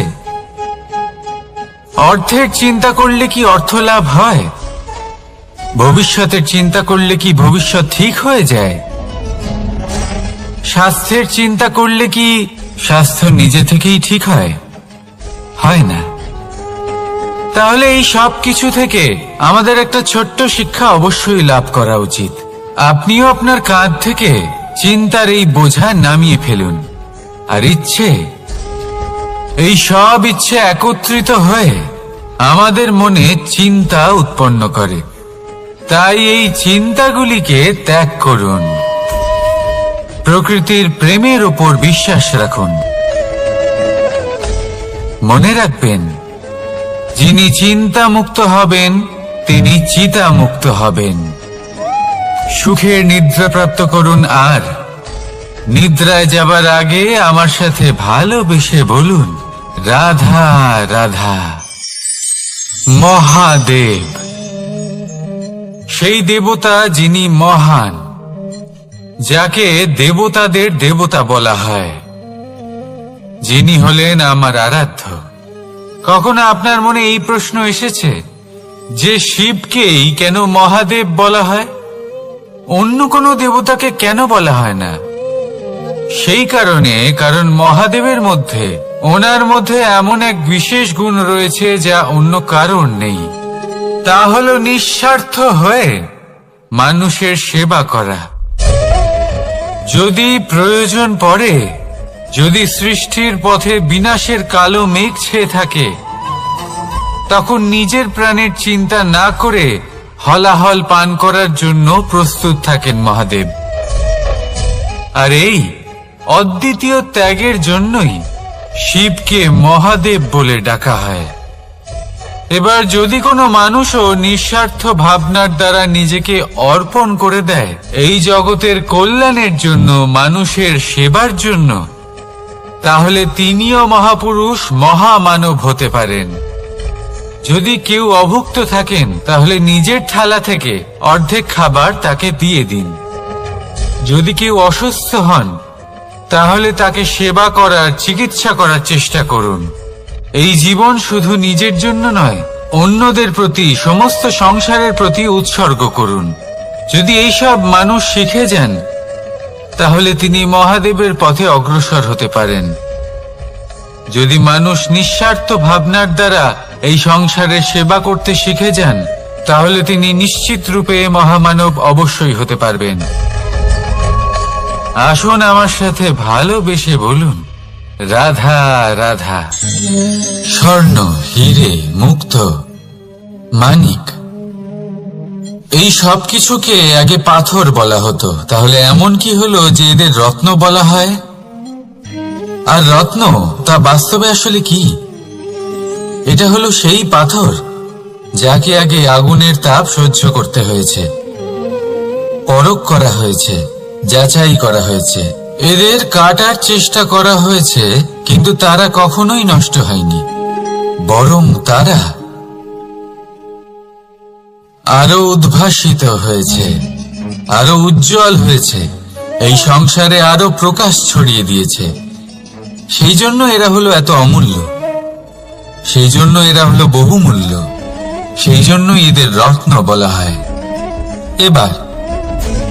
এবার মানুষের কাছেও এই নির্বাচনের অধিকার রয়েছে যে আমরা শুধু পাথর হয়ে থাকব নাকি রত্ন হয়ে থাকব। কিভাবে? আমাদের জীবনেও অনেক সমস্যা রয়েছে, বাধা আছে, বিপত্তি আছে। আমরা সেই বাধার তাপে উত্তপ্ত হই, এই সমস্যা আমাদের কাটার চেষ্টা করে। অনেক মানুষ বিভিন্ন পরিস্থিতি আমাদের ভাঙার চেষ্টা করে, কিন্তু আমাদের নষ্ট হলে চলবে না। যেভাবে এই রত্ন সমস্যার সম্মুখীন হয়ে পাথর থেকে রত্ন হয়েছে, সেইভাবেই আমাদেরও আমাদের সমস্যার সম্মুখীন হয়ে রত্ন হয়ে উঠতে হবে। এই সংসারে প্রকাশের স্রোত হয়ে উঠতে হবে। তাহলে এটাই করুন আর আমার সাথে ভালোবেসে বলুন, রাধা রাধা। সংসারে সব থেকে বড় শক্তি আসলে কি? কেউ বলবেন শারীরিক শক্তি, কেউ বলবেন অস্ত্রের শক্তি, কেউ বলবেন জ্ঞানের শক্তি। ঠিক আছে, কিন্তু যদি আমি বলি সংসারের সব থেকে বড় শক্তি হলো শক্তি কোনো এক তথ্যের, আগে হ্যাঁ, তথ্য। এই তথ্য নিজেই কিন্তু খুব শক্তিশালী, অত্যন্ত শক্তিশালী অস্ত্র হলো এই তথ্য। আর সত্যি বলতে অনুচিত তথ্যের থেকে অনেক বেশি ঘাতক হলো অসম্পূর্ণ তথ্য। যেরকম আজ শাম্ব রুক্মির সাথে করেছে, ওকে অসম্পূর্ণ তথ্য দিয়েছে, তার ফলে বিনাশ হলো। যদি এইভাবেই আপনার কাছেও কোনো অসম্পূর্ণ তথ্য আসে, আর যদি আপনি তা পরখ না করে দেখেন, যাচাই না করে দেখেন, আর নিজের কর্ম করেন, তাহলে উত্থানের বদলে আপনি পতনের সম্মুখীন হবেন। বিকাশের বদলে আপনার বিনাশ হয়ে যাবে। মনে রাখবেন একটা অত্যন্ত গুরুত্বপূর্ণ কথা, সঠিক তথ্য পাওয়া সঠিক তথ্য দেওয়ার থেকে অনেক বেশি গুরুত্বপূর্ণ। আশা করি এই কথা আপনি বুঝেছেন।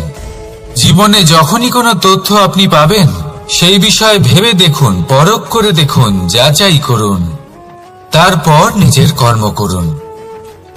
আর আমার সাথে ভালোবেসে বলুন, রাধা রাধা। ধর্ম এবং প্রেম, এই দুই হলো একই মুদ্রার দুই পিঠ। যদি এদের মধ্যে কোনোটা নষ্ট হয়ে যায়, তাহলে দ্বিতীয়টাও থাকে না। কখনো ভেবেছেন এমন কেন হয়? তার জন্য আগে আপনাকে বুঝতে হবে যে ধর্ম আসলে কি।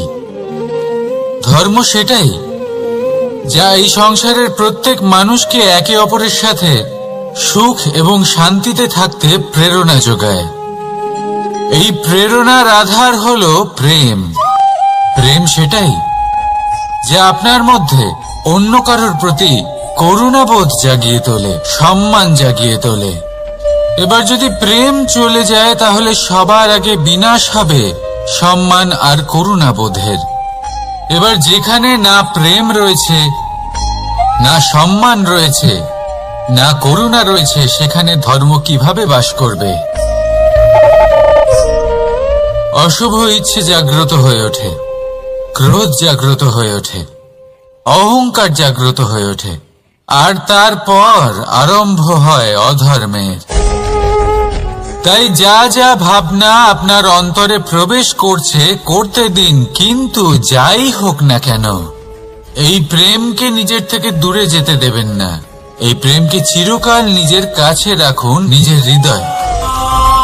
আর এই প্রেম ভাব নিয়ে বলুন, রাধা রাধা। এই সংসারে আমাদের জীবনের সব থেকে বড় দোষ কি আপনি জানেন?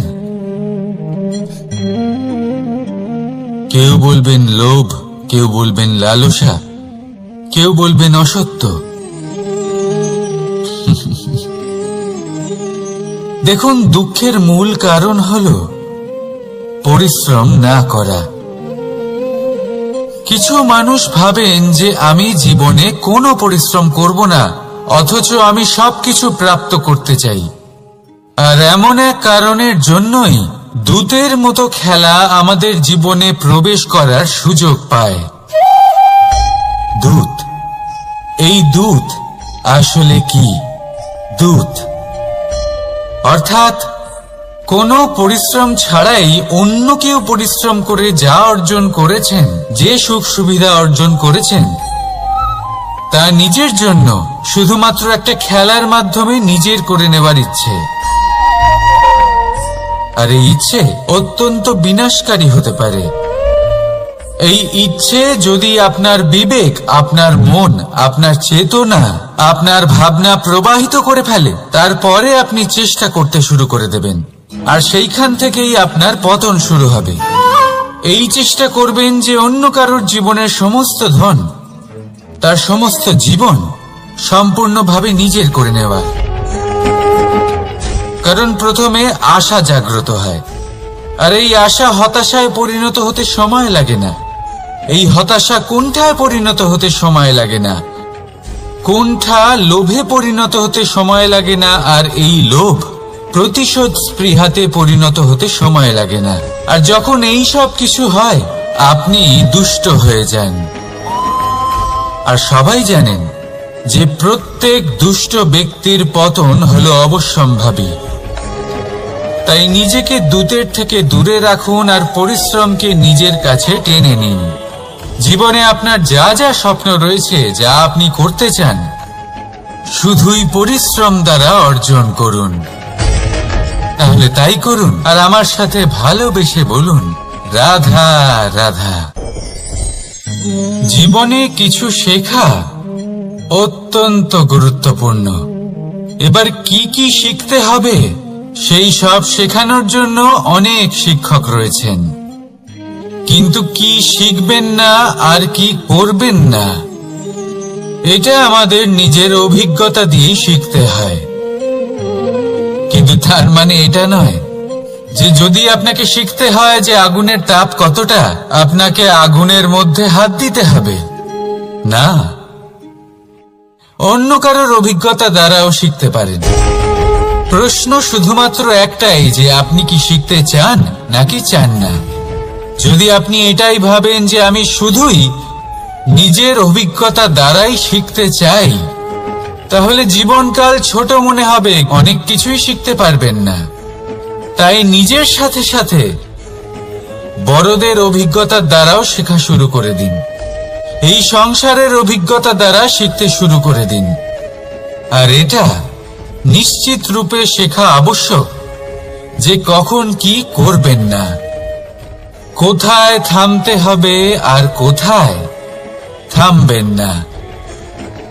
তাহলে আসুন আর আমার সাথে ভালোবেসে বলুন, রাধা রাধা। ভোজন। এবার ভোজন সংগ্রহ করার জন্য মানুষ কি না করেন, সব সময় চেষ্টা করতে থাকেন। ফসল উৎপাদনের জন্য অনেক পরিশ্রম করতে থাকেন, কিন্তু অনেক সময় অনেক পরিশ্রম করার পরেও ফসল ভালো উৎপাদন হয় না। এর কারণ কি? কারণ হলো এটাই যে আপনি পরিশ্রম হয়তো অনেক করেছেন, কিন্তু আপনার নজর তো সেই বীজের দিকে ছিলই না যা আপনি রোপণ করেছেন। সেই জন্য সব সময় কোনো বীজ রোপণ করার আগে তাকে পরখ করে দেখুন, তা অত্যন্ত আবশ্যক। আর সেইভাবেই যখনই কোনো কর্মের প্রশ্ন আসে, তাহলে সেখানে শুধুমাত্র পরিশ্রম যথেষ্ট নয়। সেই কাজের প্রতি আপনার কর্তব্য কি, আপনার উদ্দেশ্য কি, সেটা জানা হলো অত্যন্ত গুরুত্বপূর্ণ। তাই কর্ম করুন, কিন্তু সেই কর্মের প্রতি আপনার যা উদ্দেশ্য তার মাহাত্ম্য বুঝতে চেষ্টা করুন। তাহলে আসুন আমার সাথে ভালোবেসে বলুন, রাধা রাধা।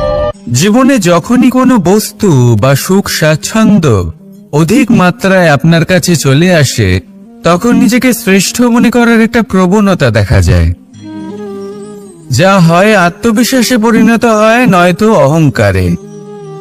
এবার আত্মবিশ্বাস আর অহংকারের মধ্যে অনেক বড় পার্থক্য রয়েছে। আমি এটা করতে পারি, আমি ওটাও করতে পারি, এ হলো আত্মবিশ্বাস। শুধুমাত্র আমি এটা করতে পারি, শুধুমাত্র আমি ওটাও করতে পারি, আমি হলাম সর্বশ্রেষ্ঠ, এটা হলো অহংকার। এবার এই অহংকারের ধ্বনি অনেক দূর প্রবাহিত হয়, আর এর প্রহার সর্বপ্রথম আপনাকে বিপর্যস্ত করে। এবার এই অহংকার এর বিপরীত শব্দ হলো বিনয়, অর্থাৎ নিজের ঊর্ধ্বে উঠে অন্যের বিষয়ে ভাবনা চিন্তা করা, সংসারের বিষয়ে ভাবা। এই বিনয়ী হবার চেষ্টা করুন, একের থেকে অনেক হওয়ার চেষ্টা করুন এবং একসাথে থাকার চেষ্টা করুন। নিশ্চিত রূপেই আপনি বিকাশের কারণ হবেন। মত্ততা থেকে নিজেকে দূরে রাখুন, অহংকার থেকে নিজেকে দূরে রাখুন। এই মন প্রসন্ন হয়ে বলবে, রাধা রাধা। কোনো এক বস্ত্রে যদি ছোট্ট একটা ছিদ্র উৎপন্ন হয়, আর যদি আমরা তার দিকে নজর না দিই, তাহলে সময়ের সাথে সমগ্র বস্ত্র ছিঁড়ে যায় আর কোনো কাজে আসে না। যদি কোনো একটা নৌকাতে ছোট্ট একটা ছিদ্র উৎপন্ন হয়, তাহলে সময়ের সাথে পুরো নৌকাই জলে ডুবে যায়। লক্ষ্যের দিকে অগ্রসর হওয়ার সময় একটা ছোট্ট ভুল আপনি যদি করে ফেলেন, তাহলে আপনাকে তার লক্ষ্যের থেকে দূরে করে দিতে পারে। এমনটা এই সম্পর্কের সাথেও হয়ে থাকে। কোনো একটা ছোট্ট কথা, একটা ছোট্ট মনোমালিন্য যদি সম্পর্কে আসে এবং সেটা না মেটানো হয়, তাহলে সেই সমগ্র সম্পর্কটা অনেক বড় বড় সম্পর্ক ভেঙে যেতে পারে। যদি আপনার সম্পর্কে ছোট্ট একটা ছিদ্র উৎপন্ন হয়, তাহলে প্রেমের সূচ আর স্নেহের সুতো দ্বারা সেলাই করে ফেলুন, যাতে আপনার এই সম্পর্ক অটুট থাকে এবং প্রেম দ্বারা পরিপূর্ণ থাকে। আসুন আমার সাথে ভালোবেসে বলুন, রাধা রাধা। দু রকমের প্রাকৃতিক বেগ থাকে। প্রথম হলো বর্ষা। যখন এর বর্ষণ হয়, তখন মাটিকে শীতল করে নতুন ফসল ফলায়। আর দ্বিতীয় হয় পবন, যা আমাদের সর্বদা শ্বাসবায়ু প্রদান করে। অশান্ত এই মনকে শান্তি প্রদান করে, এই ক্লান্ত শরীরে স্ফূর্তি প্রদান করে। আমাদের জীবনে যত আবেগ আছে, তা হয় বর্ষার মতো হওয়া উচিত, নয় হওয়া উচিত পবনের মতো। ক্রোধ, মতভেদ, বিবাদ, এগুলো হওয়া উচিত বর্ষার মতো। অর্থাৎ কিছু সময় পরে যেন এরা নিজে থেকেই ছিন্ন ভিন্ন হয়ে চলে যায়। আর যদি পবনের মতো কোনো আবেগ থাকা উচিত, তা হলো প্রেম, যা সর্বদা শ্বাসবায়ু প্রদান করে, সবসময় সাথে থাকে। একে আমরা অনুভব করতে পারি না, কিন্তু এই আমাদের অনুভব করার জন্য প্রাণবায়ু প্রদান করে।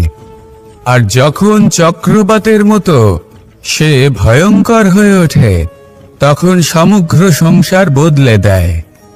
এর সারমর্ম একটাই, শক্তি। মতভেদ, ক্রোধ, বিবাদের শক্তি যদি থাকে, তা আছে প্রেমের মধ্যে। তাই এই প্রেমকে মনের মধ্যে রাখুন আর আমার সাথে বলুন, রাধা রাধা। জীবনে দুই ধরনের আবেগ রয়েছে, যার কোনো মূল্য নেই। আমার কথার অর্থ এটা নয় যে এদের কোনো গুরুত্ব নেই, গুরুত্ব যথেষ্টই রয়েছে, শুধু এদের জন্য আপনাকে কোনো অমূল্য দিতে হয় না। প্রথম আবেগ হলো আনন্দ, প্রসন্নতা। এটা আপনি যে কোনো জায়গায় খুঁজে পেতে পারেন, যদি আপনি খুঁজে পেতে চান। আপনি কোনো পুষ্পের সৌন্দর্য দেখে প্রসন্ন হতে পারেন, বায়ুর কারণে যখন একটি বৃক্ষ শিহরিত হয় সেটা দেখে আপনি প্রসন্ন হতে পারেন। একটা ছোট্ট শিশুর কলরব শুনেও আপনি প্রসন্ন হতে পারেন। একটা ক্রন্দনরত বালককে হাসিয়ে আপনি প্রসন্ন হতে পারেন। সবকিছু আপনার উপর নির্ভরশীল। সেখানে আরেকটি আবেগ হলো দুশ্চিন্তা। মানুষ বড়ই দুশ্চিন্তা করতে থাকে। আজ আমি এই কাজ করেছি, সেই বিষয়ে চিন্তা। আজ আমি এই কাজ করতে পারিনি, সেই বিষয়ে চিন্তা। কাল আমাকে এই কাজ করতে হবে, সেই নিয়ে চিন্তা। আমি কি সেই কাজটা করতে পারবো, সেই বিষয়েও দুশ্চিন্তা। চিন্তা সর্বত্র রয়েছে, যার জন্য মূল্য দিতে হয় না। যত চান আপনি একত্রিত করতে পারেন। একটা গুরুত্বপূর্ণ কথা মনে রাখবেন, প্রসন্নতা জীবনের একটা নতুন সূত্রপাত। সেখানে দুশ্চিন্তা হলো জীবনের চিতার সমান। এবার এই দুটি আবেগ হলো মূল্যহীন, দুটোই আপনার সামনে আছে। কোনটা চয়ন করবেন আপনি, দুশ্চিন্তা নাকি প্রসন্নতা? সিদ্ধান্ত আপনারই। আসুন আর আমার সাথে ভালোবেসে বলুন, রাধা রাধা। জীবনের প্রত্যেক মুহূর্ত আমাদের কিছু না কিছু শিক্ষা দেয়, নির্ভর করছে আমাদের দৃষ্টিভঙ্গির উপর। যেমন নদী হলো আমার অত্যন্ত প্রিয়। নদীতে ভ্রমণ করতে আমার খুব ভালো লাগে। কি বলেন? নদীতে সবসময় নতুন কিছু থাকে, ও পুরনো কিছুই নিয়ে বসে থাকে না। সব সময় প্রবাহমান, কখনো থামে না। ততক্ষণ থামে না যতক্ষণ না সাগরে গিয়ে সমাহিত হচ্ছে। ঠিক এইভাবেই আমাদেরও উচিত নিজের জীবন অতিবাহিত করা, নদীর মতো। প্রত্যেক মুহূর্ত নতুন, তাই সেইভাবেই জীবন যাপন করুন। পুরনো কিছুই একত্রিত করে রাখবেন না। বিগত স্মৃতির মাঝে নিজেকে হারিয়ে ফেলবেন না। এই যে বর্তমান, এই যে মুহূর্ত, সেটাই হলো সর্বশ্রেষ্ঠ। এর মাঝেই জীবন যাপন করুন। নদীর মতো প্রবাহমান হতে শিখুন।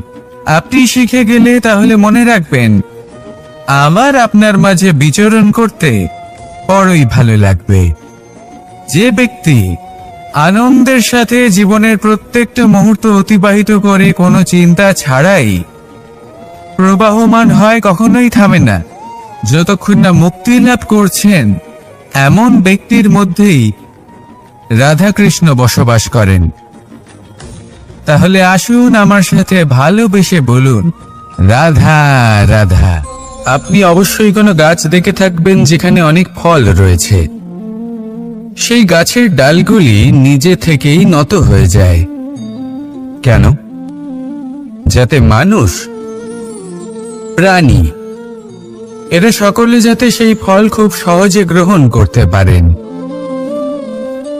এটাই হলো প্রকৃতির শিক্ষা, এটাই হলো প্রকৃতির নিয়ম। মানুষেরও কিছুটা এরকমই হওয়া উচিত। যদি আপনি সাফল্যের চরম সীমায় পৌঁছে যান, অনেক বেশি ধন অর্জন করে ফেলেন, তখন মনে রাখবেন যে আপনি যেন অহংকারী না হয়ে পড়ে। বিনম্র থাকতে হবে।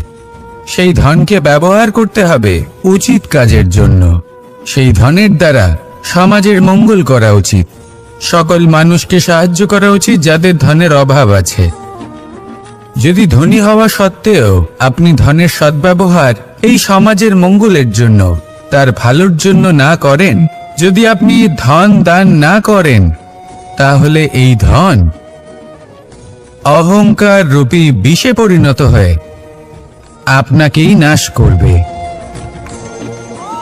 তাই ফলে ভরা গাছের মতো নত হয়ে থাকুন, বিনম্র হয়ে থাকুন, দান করুন, আর আমার সাথে ভালোবেসে বলুন, রাধা রাধা।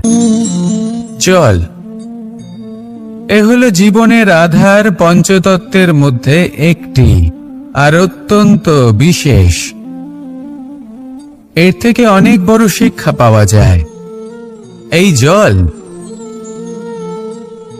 গন্তব্যের বিষয়ে এর স্পষ্ট ধারণা আছে।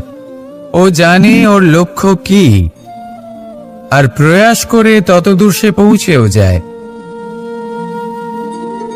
এটি পর্বত থেকে বয়ে নিচে নেমে আসে, নদীর সাথে সমাহিত হয়ে তার সাথে বয়ে চলে, চিরসবুজ বনানী গড়ে তোলে, প্রাণীদের তৃষ্ণা নিবারণ করে, সামনে এগিয়ে চলে, মানুষের সাথে মিলিত হয়। যারা একে বাঁধের মধ্যে বেঁধে রাখতে চেষ্টা করে সে বন্দি দশাতেও থেকে যায়, মানুষের কল্যাণ করে। তারপর বাঁধ থেকে মুক্তি পেয়ে এগিয়ে চলে, কোথাও ধাক্কা খায়, কোথাও বাধা পড়ে, কোথাও যদি পথ খুঁজে না পায় তাহলে পথ খুঁজেই নেয়, আর যেখানে পথ থাকে না সেখানে পথ বানিয়ে নেয়, আর শেষ পর্যন্ত নিজের লক্ষ্যে পৌঁছেই যায়, অর্থাৎ সমুদ্রে গিয়ে সমাহিত হয়ে যায়। আমাদেরও কিছুটা এরকমই হয়ে উঠতে হবে। যেখানেই যাবেন সকলের কল্যাণ করুন, সামনে এগোন। আপনি কোথাও পড়ে গেলে, ধাক্কা খেলে আঘাত লাগবেই, উত্থান পতন লেগেই থাকে। সামনে এগোতে থাকুন।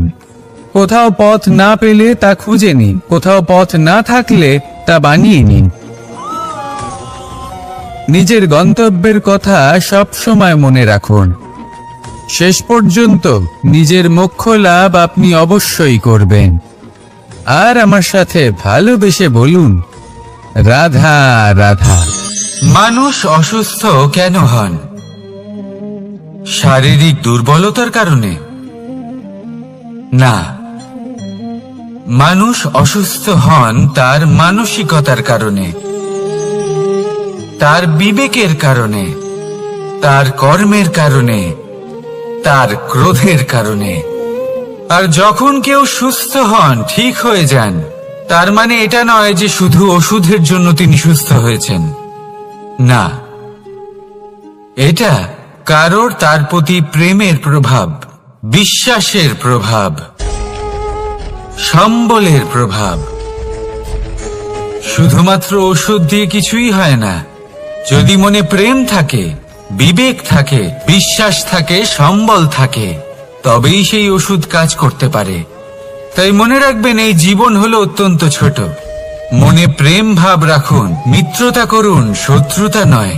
ভালোবাসুন, বিদ্বেষ নয়। আর এই ভালোবাসার সাথেই বলুন, রাধা রাধা।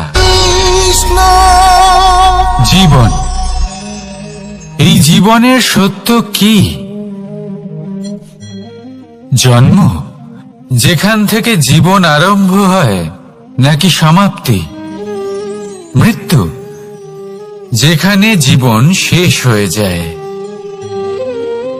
জীবনের সত্য এটা নয়, সব কিছু এটা নয়। ভালো করে ভেবে দেখলে কিছুই যায় আসে না যে আপনার জন্ম কোথায় হয়েছে, কিভাবে হয়েছে। এতেও কিছু যায় আসে না যে আপনার মৃত্যু কোথায় হবে, কিভাবে হবে।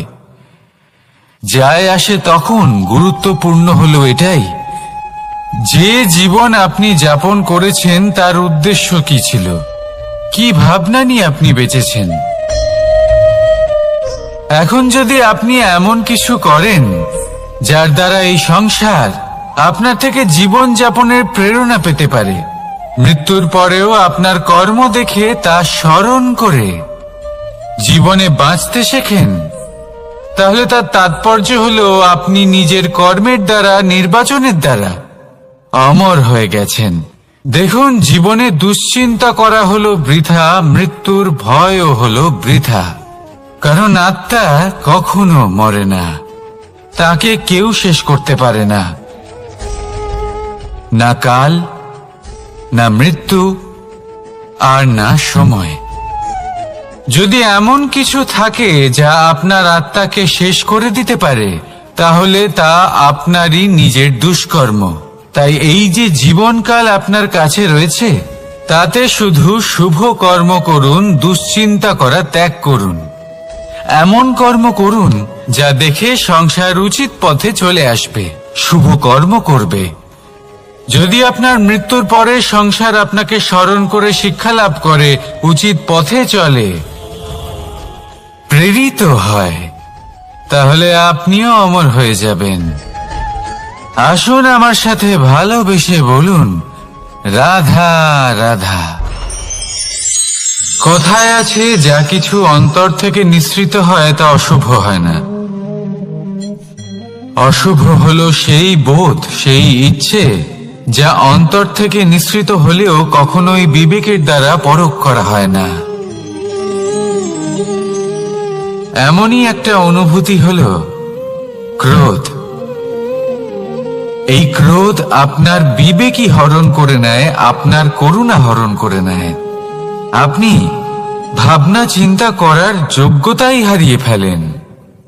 এবার যদি আপনি সংসারকে নিয়ন্ত্রণ করতে চান, ভবিষ্যতের ওপর নিয়ন্ত্রণ রাখতে চান, বর্তমানের ওপর নিয়ন্ত্রণ রাখতে চান, তাহলে প্রথমে নিজের ক্রোধের ওপর নিয়ন্ত্রণ করা শিখতে হবে। কারণ এই ক্রোধ আপনার বন্ধু নয়, এ আপনার শক্তি নয়, এ হলো আপনার দুর্বলতা। আর এটা শত্রুর শক্তি বাড়িয়ে তোলে, আর শেষ পর্যন্ত ক্ষতি আপনারই হয়। তাই এই ক্রোধকে নিজের নিয়ন্ত্রণে রাখুন। অশুভ মন্তব্য আপনা থেকেই অসফল হয়ে যাবে। আসুন আমার সাথে ভালোবেসে বলুন, রাধা রাধা।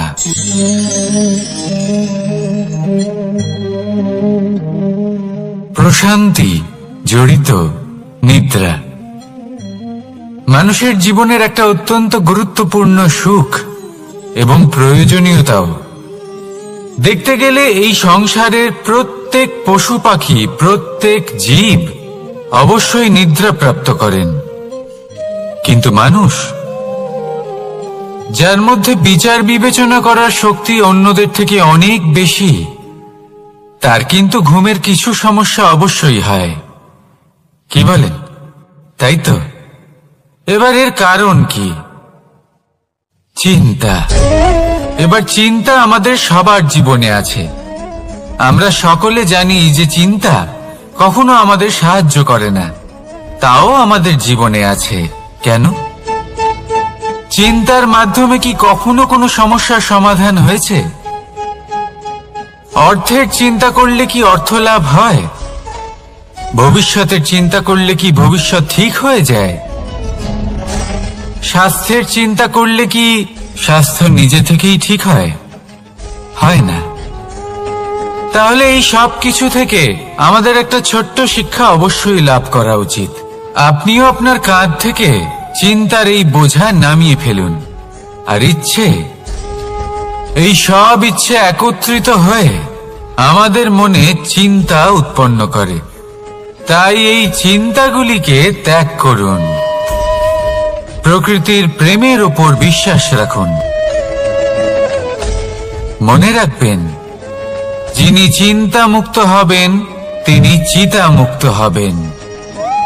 সুখের নিদ্রা প্রাপ্ত করুন, আর নিদ্রায় যাবার আগে আমার সাথে ভালোবেসে বলুন, রাধা রাধা। মহাদেব, সেই দেবতা যিনি মহান, যাকে দেবতাদের দেবতা বলা হয়, যিনি হলেন আমার আরাধ্য। কখনো আপনার মনে এই প্রশ্ন এসেছে যে শিবকেই কেন মহাদেব বলা হয়, অন্য কোনো দেবতাকে কেন বলা হয় না? সেই কারণ মহাদেবের মধ্যে, ওনার মধ্যে এমন এক বিশেষ গুণ রয়েছে যা অন্য কারণ নেই। তা হলো নিঃস্বার্থ হয়ে মানুষের সেবা করা। যদি প্রয়োজন পড়ে, যদি সৃষ্টির পথে বিনাশের কালো মেঘ ছেয়ে থাকে, তখন নিজের প্রাণের চিন্তা না করে হলাহল পান করার জন্য প্রস্তুত থাকেন মহাদেব। আর এই অদ্বিতীয় ত্যাগের জন্যই শিবকে মহাদেব বলে ডাকা হয়। এবার যদি কোনো মানুষও নিঃস্বার্থ ভাবনার দ্বারা নিজেকে অর্পণ করে দেয় এই জগতের কল্যাণের জন্য, মানুষের সেবার জন্য, তাহলে তিনিও মহাপুরুষ, মহামানব হতে পারেন। যদি কেউ অভুক্ত থাকেন, তাহলে নিজের থালা থেকে অর্ধেক খাবার তাকে দিয়ে দিন। যদি কেউ অসুস্থ হন, তাহলে তাকে সেবা করার, চিকিৎসা করার চেষ্টা করুন। এই জীবন শুধু নিজের জন্য নয়, অন্যদের প্রতি, সমস্ত সংসারের প্রতি উৎসর্গ করুন। যদি এইসব মানুষ শিখে যান, তাহলে তিনি মহাদেবের পথে অগ্রসর হতে পারেন। যদি মানুষ নিঃস্বার্থ ভাবনার দ্বারা এই সংসারের সেবা করতে শিখে যান, তাহলে তিনি নিশ্চিত রূপে মহামানব অবশ্যই হতে পারবেন। আসুন আমার সাথে ভালোবেসে বলুন, রাধা রাধা। স্বর্ণ, হীরে, মুক্ত, মানিক, এই সব কিছুকে আগে পাথর বলা হতো। তাহলে এমন কি হলো যে এদের রত্ন বলা হয়? আর রত্ন তা বাস্তবে আসলে কি? এটা হলো সেই পাথর যাকে আগে আগুনের তাপ সহ্য করতে হয়েছে, পরখ করা হয়েছে, যাচাই করা হয়েছে, এদের কাটার চেষ্টা করা হয়েছে, কিন্তু তারা কখনোই নষ্ট হয়নি, বরং তারা আরো উদ্ভাসিত হয়েছে, আরো উজ্জ্বল হয়েছে, এই সংসারে আরো প্রকাশ ছড়িয়ে দিয়েছে। সেই জন্য এরা হলো এত অমূল্য, সেই জন্য এরা হলো বহুমূল্য, সেই জন্য এদের রত্ন বলা হয়। এবার মানুষের কাছেও এই নির্বাচনের অধিকার রয়েছে যে আমরা শুধু পাথর হয়ে থাকব নাকি রত্ন হয়ে থাকব। কিভাবে? আমাদের জীবনেও অনেক সমস্যা রয়েছে, বাধা আছে, বিপত্তি আছে। আমরা সেই বাধার তাপে উত্তপ্ত হই, এই সমস্যা আমাদের কাটার চেষ্টা করে। অনেক মানুষ বিভিন্ন পরিস্থিতি আমাদের ভাঙার চেষ্টা করে, কিন্তু আমাদের নষ্ট হলে চলবে না। যেভাবে এই রত্ন সমস্যার সম্মুখীন হয়ে পাথর থেকে রত্ন হয়েছে, সেইভাবেই আমাদেরও আমাদের সমস্যার সম্মুখীন হয়ে রত্ন হয়ে উঠতে হবে। এই সংসারে প্রকাশের স্রোত হয়ে উঠতে হবে। তাহলে এটাই করুন আর আমার সাথে ভালোবেসে বলুন, রাধা রাধা।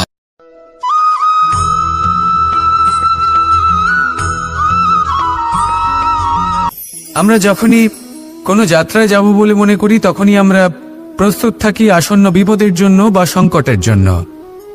যেমন যদি আমাদের মনে হয় যে আজকের পরিবেশ খুব ঠান্ডা হবে, তাহলে আমরা গরম বস্ত্র ধারণ করি বা সেটাকে সাথে নিয়ে যাই। যদি মনে হয় যে বৃষ্টি হতে পারে বা বৃষ্টি হয়ে চলেছে, আমরা দেখছি, তাহলে আমরা একটা ছাতা সাথে নিয়ে নিই। আমরা প্রস্তুত থাকতে চাই এবং এটাই উচিত, এবং সেই কারণেই আমরা যাত্রায় সাফল্য লাভ করি। কিন্তু যদি আমরা কথা বলি জীবনযাত্রা নিয়ে, যা কিনা সব থেকে বেশি গুরুত্বপূর্ণ, তাহলে তার জন্য আমরা পূর্ণরূপে প্রস্তুত থাকি না। আশেপাশের মানুষ, এই সমাজ, আমাদের সাথী, আমাদের মিত্ররা যে কোনো মুহূর্তে বদলে যেতে পারেন। সেই জন্য আমরা নিজেদেরকে কখনো সাবধান করি না, কখনোই নিজেদের প্রস্তুত করি না। আমাদের এটা কখনোই মনে হয় না যে এরকম হতে পারে, আর সেই কারণেই শেষে গিয়ে আমরা অত্যন্ত দুঃখ পাই। একটা অমূল্য শিক্ষা আছে যেটা আমাদের লাভ করা উচিত, সতর্ক থাকা উচিত। এই জীবনযাত্রার জন্য শুধুমাত্র এই পরিবেশের বিষয়ে তথ্য সংগ্রহ করা বা তাকে অনুমান করা, এটুকু হলেই চলবে না। আমাদের আশেপাশের মানুষজনকে দেখতে হবে, তাদের স্বভাব পরিস্থিতির ওপর নজর রাখতে হবে। যখন তারা রং পাল্টাচ্ছেন, নজর রাখতে হবে, তা অত্যন্ত আবশ্যক। পরিবর্তন আপনার জীবনে অবশ্যম্ভাবী, সঠিকভাবে তার সম্মুখীন হন। আসুন আমার সাথে ভালোবেসে বলুন, রাধা রাধা।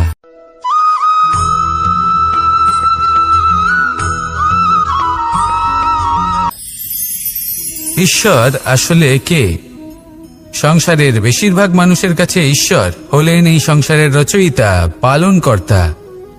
কারোর কাছে উনি জ্ঞাতা, কারোর কাছে উনি হলেন আস্থার প্রতীক, আবার কারোর জন্য শুধুমাত্র অন্ধবিশ্বাস। কিন্তু এই ঈশ্বর কি কোনো শরীর, নাকি একটা বোধ, নাকি শুধুই শ্রদ্ধা? ঈশ্বর হলেন তিনি যিনি হলেন আপনার ইষ্ট। সেই জন্যই তো গুরু, মাতা, পিতা এনাদেরও ঈশ্বরই বলা হয়েছে।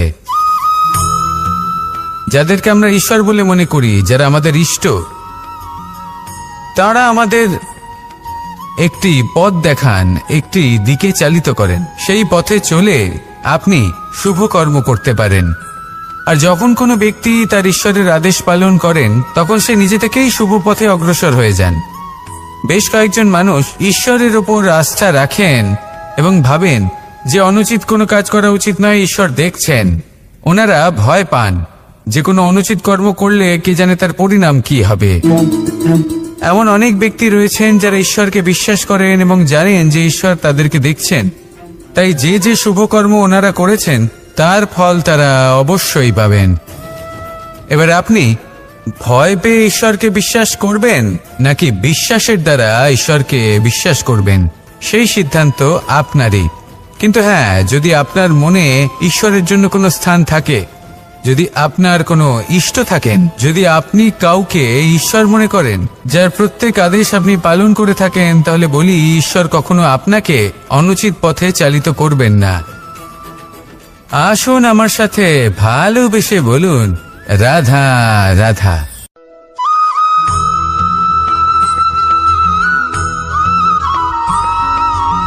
আমি রথে যাত্রা করি, তাতে বারবার পথে থামি আর দেখি যে আমি অনুচিত দিকে যাচ্ছি না তো, আমি উচিত পথেই যাচ্ছি তো। কারণটা কি? কারণ হলো যাতে আমি পথভ্রষ্ট না হয়ে যাই। জীবনযাত্রাতেও এটাই প্রয়োজন। জীবনযাত্রায় ভোগবিলাসের পথে হারিয়ে যাওয়া খুব সহজ। বারবার থেমে আপনাকে দেখতে হবে, নিজেকে কিছু প্রশ্ন করতে হবে। আমি কি আজ সেই কর্মই করছি যেটা আমি করতে চেয়েছিলাম? আমি কি আজ সেই জীবন যাপন করছি যেমন আমি যাপন করতে চেয়েছিলাম? যদি এই প্রশ্নগুলোর উত্তর হ্যাঁ হয়, তাহলে এগোতে থাকুন, নয়তো থেমে যান এবং বিচরণ করুন। মনে রাখবেন, এই সংসার অত্যন্ত জটিল আর এতে হারিয়ে যাওয়া অত্যন্ত সরল। সেই জন্য নিজে থেকে বারবার থামা এবং জীবন চিন্তন করা অত্যন্ত আবশ্যক। তাহলে সেটাই করুন আর আমার সাথে ভালোবেসে বলুন, রাধা রাধা।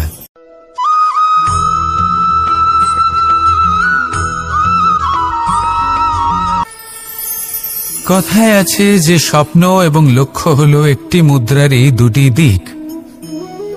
যতক্ষণ না স্বপ্ন দেখছেন ততক্ষণ বুঝবেন কি করে আপনার লক্ষ্য কি? স্বপ্ন দেখে যদি নিজের লক্ষ্য বুঝতে পারেন, সেটা পেতে চান, তবেই সেটা লাভ করতে পারবেন। কিন্তু স্বপ্ন এবং লক্ষ্য এই দুইয়ের মধ্যে একটা ভারসাম্য রয়েছে যেটা বজায় রাখা প্রয়োজনীয়। একে আমরা বলে থাকি পরিশ্রম। দেখুন, যদি আপনি স্বপ্ন দেখতে চান তাহলে পরিশ্রম ত্যাগ করে নিদ্রা লাভ প্রয়োজন। কিন্তু যদি আপনি লক্ষ্য লাভ করতে চান তাহলে আপনাকে নিদ্রা ত্যাগ করে পরিশ্রম করতে হবে। তাই আলস্য ত্যাগ করুন এবং সিদ্ধান্ত নিন যে আপনি কি চান। আপনার জীবনের এই তুলাদণ্ডে স্বপ্নের পাল্লা ভারী হওয়া প্রয়োজন নাকি লক্ষ্যের? আমার মতে এই দুইয়ের মধ্যে যদি ভারসাম্য বজায় রাখেন তবে পথ নিজে থেকেই সামনে আসবে। শুধু সেই পথে অগ্রসর হতে থাকুন এবং আমার সাথে ভালোবেসে বলুন, রাধা রাধা।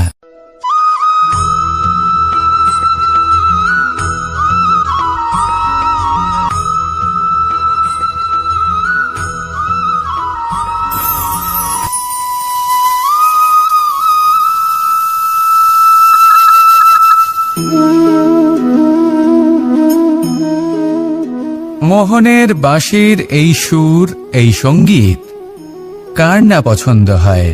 সবারই খুব ভালো লাগে। এবার এই সুর আসে কোথা থেকে? কেউ বলবেন কৃষ্ণের হৃদয় থেকে। সত্য কথা, এই সুর হৃদয় থেকে নির্গত হয় এবং প্রকট হয় এই বাঁশি থেকে। এই বাঁশিটাকে দেখুন, এই ছিদ্রগুলি দেখুন, প্রত্যেকটা সুর থেকে নিজস্ব একটা স্বর নির্গত হয়। এবার যে ব্যক্তি এই সমস্ত সুর এবং স্বর বুঝতে পারেন, এতে নিপুণ, তিনি এই বাঁশির দ্বারা যে সুর নির্গত করবেন তা তো মধুর অবশ্যই হবে। এবার জীবনের সাথেও কিছুটা এরকমই ঘটে। জীবনের কিছু নীতি থাকে, অর্থ, কুটুম্ব এবং আধ্যাত্মিক। যদি জীবনের প্রত্যেকটা মুহূর্ত সুখময় হয় এরকম আপনি চান, তাহলে এই তিনটি নীতিতে আপনাকে নিপুণ হতে হবে। কোনো একটি বিশেষ নীতির প্রতি যদি আপনি বেশি ঝুঁকে পড়েন, তাহলে বাকি দুই নীতি থেকে যা সুখ লাভ করা সম্ভব তা পারবেন না। ধন অর্জন করতে হবে পরিবারের জন্য, পরিবারের সুখ মনের শান্তির জন্য, মনে শান্তির প্রয়োজন মনের শুদ্ধতার জন্য।